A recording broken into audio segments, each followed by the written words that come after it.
அன்புக்குரிய சகோதரர்களே, இன்றைக்கு 3 துவா நான் உங்களுக்கு சொல்லித்தரப் போகிறேன். 3 முத்தான துவாக்கள். ஒன்று, குர்ஆனில் அதிகமாக பெயர் சொல்லப்பட்ட ஒரு நபி. இவரின் வரலாறு மடக்கி மடக்கி குர்ஆனிலே பேசப்படுகிறது. எந்த நபி? ஹஜ்ரத் சையதுனா மூசா அலைஹிஸ்ஸலாம் அவர்கள் ஓதிய ஒரு துவா. இன்னொன்று, இந்த அகிலத்தை படைத்து பரிபாலித்து ரட்சித்துக் கொண்டிருக்கிற இறைவன் அல்லாஹ், அவன் தன் தூதர் அன்னலம் பெருமானா ஸல்லல்லாஹு அலைஹி வஸல்லம் அன்னவர்களுக்கு கற்றுக் கொடுத்த துவா. 3, நபிகள் நாயகம் ஸல்லல்லாஹு அலைஹி வஸல்லம் அன்னவர்கள் இந்த உம்மத்திற்கு சொல்லிக் கொடுத்த துவா. 3மே முக்கியமான துவாக்கள். ஒன்று மூசா அலைஹிஸ்ஸலாம் ஓதிய துவா, இன்னொன்று அல்லாஹ்வே கற்றுக் கொடுத்த துவா, 3 நபிகள் நாயகம் ஸல்லல்லாஹு அலைஹி வஸல்லம் பல்வேறு துவாக்கள் கற்றுத் தந்திருக்கிறார்கள். நம் வாழ்க்கைக்கு தேவையான ஒரு துவா. இதை 3ம் சொல்லுவதின் நோக்கம், அந்த துவாக்களின் பக்கம் நாம் அதிகம் தேவையுடையவர்களாக இருக்கிறோம். சுருக்கமாக சொல்கிறேன், பாருங்கள். ஹஜ்ரத் சையதுனா மூசா அலைஹிஸ்ஸலாம் சற்றேறக்குறைய 83 தடவை அவர்களின் பெயர் குர்ஆனிலே இடம்பெறுகிறது. அவர்களின் வரலாறு மட்டும் 50க்கும் அதிகமான இடங்களிலே குர்ஆனிலே பேசப்படுகிறது. மூசா அலைஹிஸ்ஸலாம் ஒரு மிகச்சிறந்த அல்லாஹ்வின் ரசூல்மார்களிலே மிக முக்கியமான இடத்திலே உள்ளவர்கள். உலுல் அஸ்ம் என்று சொல்லப்படுகிற உறுதிமிக்க நபிமார்களின் பட்டியலிலே அந்த 5 நபர்களிலே இவர்களும் ஒருவர். மூசா அலைஹிஸ்ஸலாம் நமக்கு தெரியும், ஃபிரௌன் என்ற கொடுமைக்கார மன்னனிடத்திலே வளர்க்கப்பட்டவர். அங்கேதான் அவர் வளர்ந்தார். கடைசியில் யாருக்கு எதிராக மாறினார்? யார் வளர்த்தாரோ அவருக்கு எதிராகவே என்றால், அவன் சொல்லிக் கொண்டிருந்த அந்த கொள்கையை உடைப்பதற்கு, ஏகத்துவத்தை நிலைநாட்டுவதற்கு அல்லாஹ் அவனிடத்திலேயே வளர்ந்த ஒருவரை அவருக்கு எதிராக மாற்றினார். அல்லாஹ் நாடினால் எப்படியும் எதையும் மாற்றுவான். நாம் நினைத்துக் கொண்டிருக்கிறோம் நம்மால் தான் எல்லாம் என்று. ஒரு தூசுக்கு கூட நம் சமம் கிடையாது என்பதை ஒரு நிமிடத்திலே மாற்றி காண்பிப்பான். அற்புதத்தை காண்பிப்பான். நான் இல்லை என்றால் இந்த காரியம் நடக்காது என்று நெஞ்சை நிமித்திக் கொள்வோம்.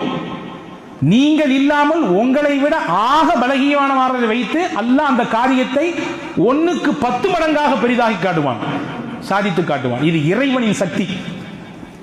மனித சக்தி இறைவனின் சக்திக்கு முன்னால் ஒன்றுமே இல்லை. ஃபிரௌன் நான் தான் ரப்பு என்றான். அவனுடைய வீட்டிலேயே வளர்ந்தார் மூசா அலைஹிஸ்ஸலாம். அவனுக்கு எதிராகவே மாறினார். அவர் கண் முன்னாலேயே ஃபிரௌனை அல்லாஹ் அழித்தான். வரலாறு.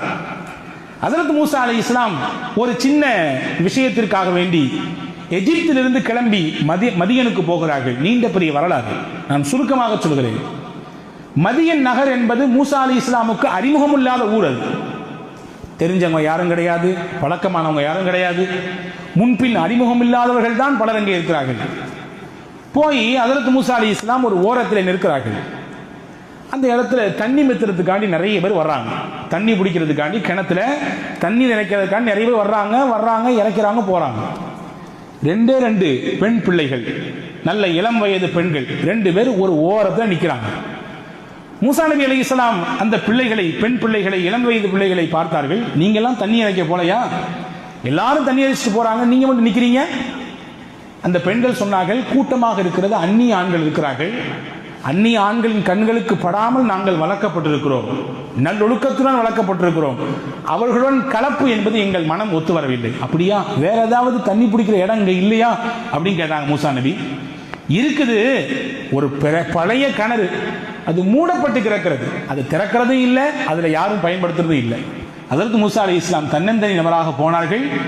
கிணறு மூடி இருந்தால் எவ்வளவு பெரிய மூடியை போட்டு மூடியிருப்பார்கள் என்பதை யோசிக்க வேண்டும். தனி ஆளாக மூசா அலைஹிஸ்ஸலாம் மூடியை தூக்கி எறிந்தார்கள். தண்ணீரை இறைத்து அந்த பெண்களுக்கு ஊற்றி கொடுத்தார்கள். நிம்மதியாக அந்த 2 பெண்களும் போனார்கள். வீட்டில் அப்பா இருக்கார், பெரியவர். பெண்கள் வந்தவுடன் கேட்டார் அந்த பெரியவர், என்னம்மா எப்போதுமே லேட்டா வருவீங்க, இன்னைக்கு சீக்கிரமா வந்துட்டீங்க? கதையை சொன்னாங்க அந்த பெண்கள் 2 பேரும். அப்படியா? உங்களுக்கு உதவி செஞ்சாரா? ஆமா. உதவி உபகாரம் செய்தவரை நான் அப்படியே விட்டுவிடக் கூடாதே, நாம் அவருக்கு ஏதாவது திருப்பி பரு உபகாரம் செய்ய வேண்டும், கூட்டி வாருங்கள் என்று சொல்ல, போன பெண்களில் ஒருவர் வர, அந்த கேப்ல மூசா அலைஹிஸ்ஸலாம் ஒரு துவா செஞ்சாங்க. அந்த துவா தான் இப்ப சொல்ல போறேன். தன்னந்தனியாக இருக்கிறார்கள். அடுத்த வேளை உணவு தெரியாது, எங்கே தங்க போகிறோம் தெரியாது, யாரிடத்தில் பேச போகிறோம் தெரியாது, அடுத்த வேளை என்ன, அடுத்த சம்பாத்தியத்திற்கு வழி என்ன தெரியாது, எதுவுமே தெரியாது. இப்பொழுது கேட்கிறார்கள், நீங்கள் தன்னந்தனியாக ஒரு இடத்தில் போய் மாட்டிக்கொண்டால் அந்த நிலை எப்படி இருக்கும் என்பதை ஒவ்வொருவரும் நாம் யூகித்துக் கொள்வோம்.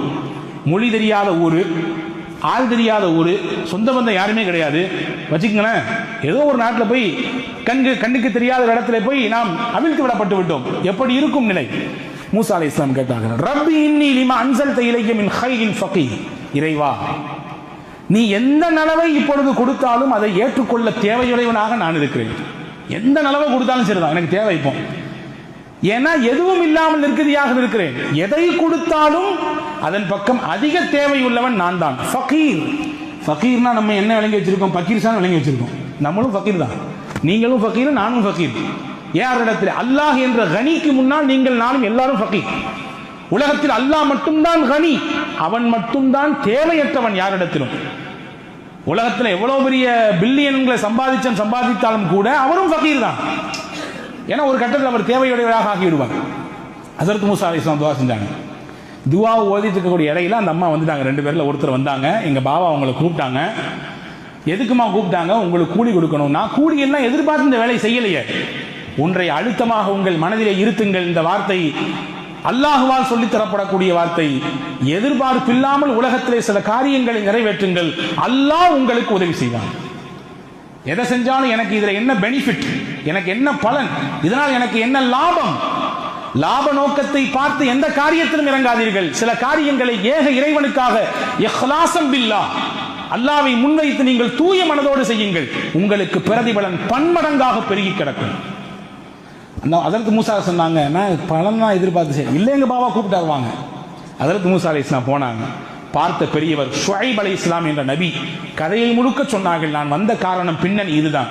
ஒன்றும் கவலைப்படாதே, இங்கே உனக்கு தங்க இடம் உண்டு, உண்ண உணவு உண்டு, பார்ப்பதற்கு வேலை உண்டு. 10 வருடம் பார்க்க வேண்டும் என்றால் பார்க்கலாம், 8 வருடம் பார்க்க வேண்டும் என்றால் பார்க்கலாம், உங்கள் விருப்பம். நீண்ட பெரிய வரலாறு.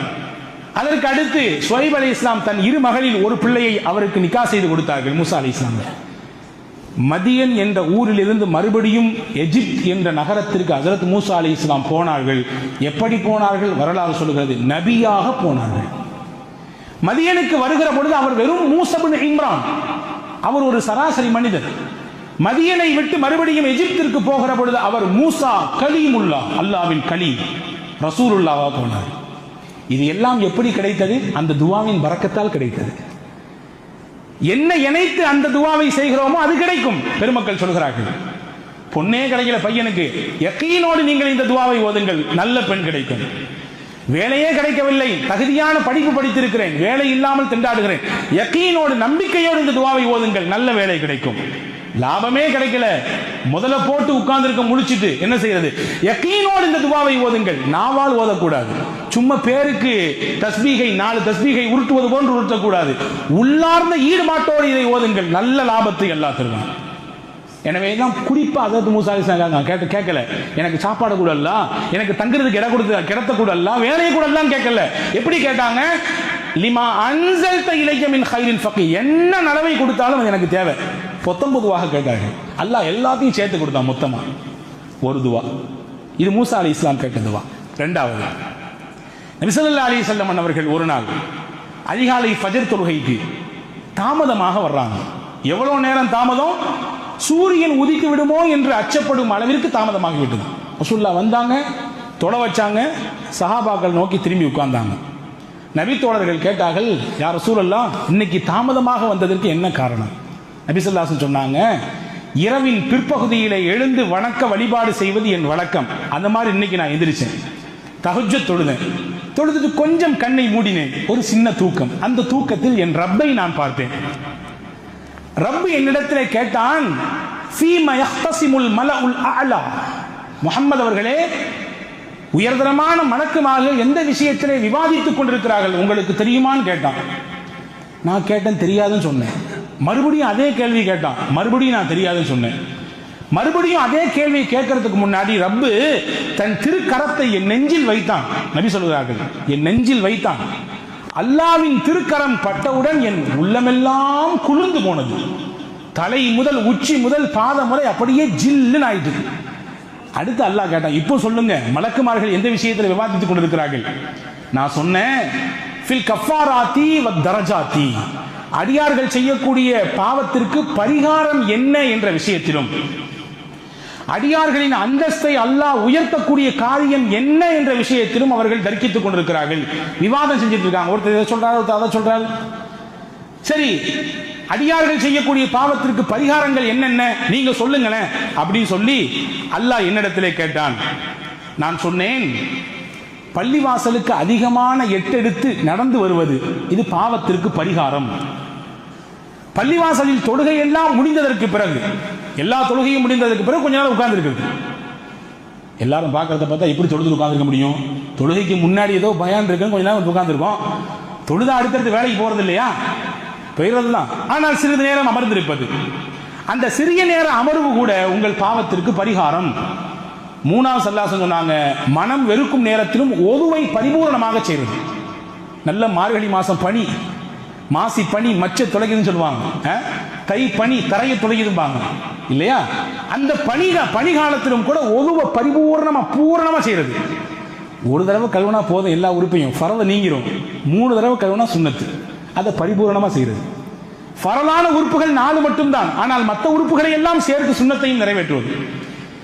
இந்த 3மே நிறைய பாவங்களை மன்னிப்பதற்குரிய வழி. சரி, அடியார்களின் அந்தஸ்து அல்லாஹ் எந்த காரியத்தை உயர்த்துதான்? ரசூலுல்லாஹ் அல்லாஹ் கேட்கிறான். அதற்கு ரசூல் ஸல்லல்லாஹு அலைஹி சொன்னாங்க, பசித்தவருக்கு உணவு கொடுப்பதினால் அந்தஸ்து உயர்கிறது, பேச்சில் நளினத்தை கையாளுவதனால் அந்தஸ்து உயர்கிறது. என்ற அதிகாரம் இருக்குது, நான் பதவியில் இருக்கிறேன், என்ற பட்டம் இருக்குது, படிப்பு இருக்கு, நான் எப்படினாலும் பேசலாம் எனக்கு கீழே உள்ளவங்கள்ட்ட. ஆனாலும் அதையெல்லாம் பயன்படுத்தாம எல்லாருடைய மனிதத்தையும் போற்றி நளினத்தோடு பேசுகிறேன் நான். இந்த பேச்சு என் அந்தஸ்தை ரப்பிடத்திலே உயர்த்தி கொண்டே இருக்கும், படித்தரம் உயர்ந்துகிட்டே இருக்கும். மூணாவது சொன்னாங்க, வஸ்ஸலாத்து வன்னாஸு நியாமுன், மக்கள் உறங்கிக் கொண்டிருக்கிற பொழுது தொழுதல், தஹஜ்ஜுடைய தொழுகை. இந்த 3மே அல்லாஹ் இடத்துல அந்தஸ்தை உயர்த்தும். நல்ல விஷயம். அடுத்து அல்லாஹ் சொன்னா, ஏதாவது கேளுங்களேன் என்றேன். அல்லாஹ், யா அல்லாஹ் நீனே சொல்லிக் கொடுற அல்லாஹ், எனக்கு எப்படி கேட்கணும் தெரியல, அல்லாஹ்வே நீ சொல்லிக் கொடு என்று நபிகள் நாயகம் ஸல்லல்லாஹு அலைஹி சொன்னாங்க. அல்லாஹ் சொல்லிக் கொடுத்த துவா, அல்லாஹ் சொல்லிக் கொடுத்த துவா ஹதீஸ்ல வந்திருக்கிறது. அல்லாஹும்ம இன்னி அஸ்அலுக ஃபிஅலல் கைராத் வ தர்க்கல் முன்கராத் வ ஹுப்பல் மசாகீன் வ அன் தக்ஃபிர லீ வ தர்ஹம்னி வ இதா அரத்த பிகௌமின் ஃபித்னத்தன் ஃபதவஃபனி மின்ஹு கைர மஃப்தூனீன். அல்லாஹும்ம இன்னி அஸ்அலுக ஹுப்பக வ ஹுப்ப மன் யுஹிப்புக வ ஹுப்ப அமலி யுகர்ரிபுனி இலா ஹுப்பிக். அஜருக்கு 2 வாரத்துல முடிப்பியான்னு பார்த்தீங்கன்னா 4-5 வரி சொல்றீங்களே, எப்படி மனப்பாடம் பண்றது அப்படி யோசிக்காதீங்க. இறைவனின் வார்த்தை இது. அந்த உள்ளன்போடு இந்த வார்த்தைகளை நீங்கள் தேடுங்கள், படியுங்கள். உங்கள் மனதிலே அல்லாஹ் கொண்டு இருத்துவான். தினமும் கேட்க வேண்டிய துவாக்களில் ஒன்று இது. இறைவா, நான் நல்லதை செய்வதற்கு வாய்ப்பை உன்னிடத்திலே கேட்கிறேன், தவறை விட்டு நீங்கிக் கொள்வதற்குரிய வழியை உன்னிடத்திலே கேட்கிறேன். பொருள் சொல்றேன், ஏழை எளியவர்களை பிரியப்படுவதை உன்னிடத்திலே கேட்கிறேன். காசு பணம் செல்வாக்கு இருந்தால் எல்லாரும் கூணு கும்பிடு போடுவாங்க, கையை கட்டி நிற்பாங்க, வந்தா மரியாதை கொடுப்பாங்க. ஒரு சராசரி, ஒரு ஏழை, ஒரு பாமரர், ஒரு அன்றாடம் காய்ச்சி கொஞ்சம் தள்ளி நின்று அப்படின்னு தான் உலகம் பார்க்கும். உலகத்தின் இயல்பு அதுதான். அதற்கு சஹாபாக்களிலே பலருக்கு அவரிடத்தில் இருந்த நல்ல தன்மையின் காரணமாக பெருமானார் ஸல்லல்லாஹு அலைஹி வஸல்லம் சிறப்பு பெயர் வைத்தார்கள். அப்படி சிறப்பு பெயர் வைத்தவர்களே ஒரு சஹாபி, அவர் பெயர் ஜாஃபர் இப்னு அபி தாலிப். அவருக்கு பெருமானார் சூட்டிய சிறப்பு பெயர் என்ன தெரியுமா? அபுல் மசாகீன். அபுல் மசாகீன், ஏழைகளுக்கெல்லாம் தந்தை, மிஸ்கீன்களுக்கெல்லாம் தந்தை. காரணம் என்ன? ஹஜ்ரத் ஜாஃபர் இப்னு அபி தாலிப் இடத்தில் இருந்த பண்பு, ஏழை எளிய மக்களை, ரொம்ப கீழ்நிலையில் இருக்கிற மக்களை பார்த்து விட்டால் போய் பக்கத்திலே உட்கார்ந்து கொண்டு அவர்களின் தேவை என்ன, என்ன செய்யணும், உங்களுக்கு என்ன வேணும், ஏது வேணும் கேட்டு உபசரித்து அனுப்பக்கூடிய பண்பு அவரிடத்தில் இருந்தது. ஒன்றை புரிந்து கொள்ளுங்கள், நம்மிடத்தில் எந்த உயர்ந்த நற்பண்புகள் இருக்கிறதோ அது நம்முடைய சந்ததிகளிடத்திலும் பிரதிபலிக்கும். நம்மிடத்திலே கெட்ட பழக்கம் இருந்தாலும் நம்முடைய பிள்ளைகளுக்கு அது வரும். எனவே உங்கள் பிள்ளைகளுக்கு முதல் முன்மாதிரி நீங்கள் தான். நீங்கள் சொல்வதை விட உங்கள் செயலை தான் அவன் பார்த்து பார்த்து வளர்கிறான். உங்கள் ஆக்டிவிட்டிஸ் என்னவோ அதை தான் அதிகமாக கூர்ந்து நோக்குகிறான். நீங்க சொல்லிட்டு நீங்க அதுக்கு நேரம் ஆப்போசிட்டா நடந்தீங்கன்னா அவன் மனதிலும் பட்டுவிடும். இப்படித்தான் சொல்லிவிட்டு மாற்றமாக நடக்க வேண்டும். அந்த மாதிரி ஜாஃபர் இப்னு அபி தாலிப் இந்த பண்பு இருந்ததுனால அவரும் ஏழைகளை அதிகம் நேசித்தார். அவருடைய மகன் அப்துல்லாஹ் இப்னு ஜாஃபர், வரலாற்றில் வருது பாருங்க, நெகிழ்ச்சியான ஒரு நிகழ்ச்சி. ஹசன் ரலியல்லாஹு அன்ஹு, ஹுசைன் ரலியல்லாஹு அன்ஹு, இந்த அப்துல்லாஹ் இப்னு ஜாஃபர், ஜாஃபர் இப்னு அபி தாலிபுடைய மகனார். 3 பேரும் மக்காவுக்கு உம்ராவுக்காண்டி போறாங்க. போற வழியில கொண்டு போன சாப்பாடெல்லாம் தீந்து போச்சு. பசிக்குது. பார்க்குறாங்க பக்கத்தில் ஒரு கூடாரம் இருக்குது. கூடாரத்தில் போய் பார்க்குறாங்க ஒரு வயதான கிழவி மூதாட்டி இருக்கிறார்கள். அந்த அம்மாட்ட கேட்டாங்க, நாங்கள் இந்த மாதிரி அஹ்ல பைத் ரசூலுல்லாஹ்வுடைய குடும்பம் 3 பேருமே அஹ்ல பைத்லேருந்து வந்திருக்கிறோம், மக்காவுக்கு போகிற உம்ராவுக்கு கொண்டு வந்த சாப்பாடு தீர்ந்து போச்சு, இப்போ பசிக்குது, ஏதாவது கொடுங்கம்மா. அந்த அம்மா வேகமாக வந்துச்சு, அஹ்ல பைத்தா ரசூலுல்லாஹ்வுடைய குடும்பமா? கண்ணியத்தை உரிய நேரத்திலே அதற்கு தகுதியானவர்களுக்கு வெளிப்படுத்துகிற பொழுது அதனுடைய பிரதிபலனை அல்லாஹ் நமக்கு காட்டுவான். ரசூலுல்லாஹ்வுடைய குடும்பமா அப்படின்னு ரொம்ப ஆர்வப்பட்ட அந்த அம்மா வந்து வீட்டில் இருந்த ஆட்டின் பாலை கறந்து கொண்டு வந்து கொடுத்துச்சு. பாலை குடிச்சாங்க. வேற ஒன்றும் இல்லையான்னு கேட்டாங்க வந்தவங்க. நீங்க எந்த ஆட்டின் பாலை குடிச்சீங்களோ அந்த ஆடு தான் இருக்குது, நான் வேணா தரேன், சமைச்சு தர்றேன், எனக்கு வெட்டுறதுக்கோ உரிக்கிறதுக்கோ தெரியாது, நீங்க வேணா செஞ்சு கொடுங்க, நான் சமைச்சு தர்றேன். இந்த மூவரும் சேர்ந்து வெட்டி உரித்து ஆட்டின் இறைச்சியை கொடுத்தார்கள். அந்த அம்மா ஒரு சில நிமிடத்திலே உணவு தயார் செய்து கொண்டு வச்சிருச்சு. நல்லா சாப்பிட்டாங்க. சாப்பிட்டுட்டு மாஷா அல்லாஹ் கிளம்புறோம், நீங்க மதீனாவுக்கு வந்தீங்கன்னா எங்களை சந்திக்கணும் வந்து அப்படின்னாங்க. கண்டிப்பா சந்திக்கிறேன் அப்படின்னு சொல்லிடுறாரு அந்த பெண்மணி. இவங்க கிளம்பி போயிடறாங்க. போனது கொஞ்ச நேரம் பின்னாடி அந்த வயதான மூதாட்டியின் கணவர் வந்தார். என்ன கட்டி போட்டு ஆட்டை காணோம்? இந்த மாதிரி அகல பைத்துல இருந்து 3 பேர் வந்தாங்க, சமைச்சு கொடுத்துட்டேன். அட பைத்தியக்காரி, நமக்கு இருந்த ஒரே ஆடு, நமக்கு அதை வச்சுதான் வியாபாரம், அதை வச்சுதான் சாப்பிட்டு இருந்தோம், அதையும் கொடுத்து தொலைஞ்சிட்டியேன்னு சொல்லி இயல்பாக ஆண்கள் பேசுவதை போன்று அந்த ஆணும் பேசினார். அவருக்கு என்னன்னு புரியல. அந்த சமயத்தில் பேசிட்டு போயிட்டாரு. ஒரு சில ஆண்டுகள் கழிந்தது. வறுமையின் கோலப்பிடியிலே இந்த குடும்பம் சிக்கிவிட்டது. எங்காவது போவோம் என்று கால்நடையாக வந்தவர்கள் மதீனாவுக்குள்ளே வந்தார்கள். மதீனாவின் தெருக்களிலே அப்படியே அங்கும் இங்கும் சுத்தி வந்தார்கள். கடைசியிலே ஹசன் ரலியல்லாஹுவின் கண்ணிலே அந்த வயதான மூதாட்டி தன்பட்டு விடுகிறார். ஹஜ்ரத் ஹசன் ரலியல்லாஹு அந்த அம்மாவை கூப்பிட்டு, இங்க வாங்க, யாருன்னு தெரியுதா? நானு தெரியலையப்பா, வயசாகி போச்சு. ஒரு நாள் ஆட்டுக்கறி விருந்து கொடுத்தீங்கல்ல, பசிக்குதுன்னு சொன்னோம், அகல பைத்து குடும்பம் ரசூலுல்லாஹ்வுடைய குடும்பம் சொன்ன உடனே ஆட்டின் பாலை கொடுத்தது மட்டும் இல்லாமல் கறியையும் இறைத்து சமைத்து கொடுத்தீங்களே. ஆமா, நீங்களா? ஆமா. என்ன இங்க வந்திருக்கீங்க? ஹசன் ரலியல்லாஹு கேட்டாங்க. வறுமை, கொஞ்சம் கஷ்டம், அதனால வந்திருக்கிறோம். வேகமாக வீட்டுக்கு போனாங்க. 1000 திர்ஹம் எடுத்தாங்க. 1000 ஆடுகள் ஒப்படைக்க சொன்னார்கள் அந்த பெண்ணிடத்திலே. 1000 கொடுத்துட்டு 1000 ஆட்டுகளையும் ஒப்படைக்க சொல்லிட்டு சொன்னாங்க. ஹசரத் ஹசன், என் தம்பி பக்கத்தில் ஹுசைன் இருக்கிறார், அவர்கிட்டையும் போங்க, நான் சொன்னேன், நான் 1000 ரூபாய் தந்திருக்கேன்றது சொல்லுங்க. நான் ஹுசைன் எல்லாரோட போன உடனே அந்த அம்மா விஷயத்தை சொன்னாங்க. அதே மாதிரி 1000 திர்ஹம் அவர் கொடுத்தாரு. 1000 ஆடுகளை கொடுத்தார். பக்கத்தில் அப்துல்லா இப்னு ஜாஃபர் இருக்கிறார், அவரிடத்திலே போங்கள். அபுல் மசாக்கின் என்று சொல்லப்பட்ட ஏழைகளின் தந்தையான ஜாஃபர் இப்னு அபீ தாலிபின் மகன், என்னுடைய சிறிய தகப்பனாருடைய பையன், அவர்கிட்ட போய் சொல்லுங்க. இந்த அம்மா போனாங்க அப்துல்லா இப்னு ஜாஃபர் இடத்திலே.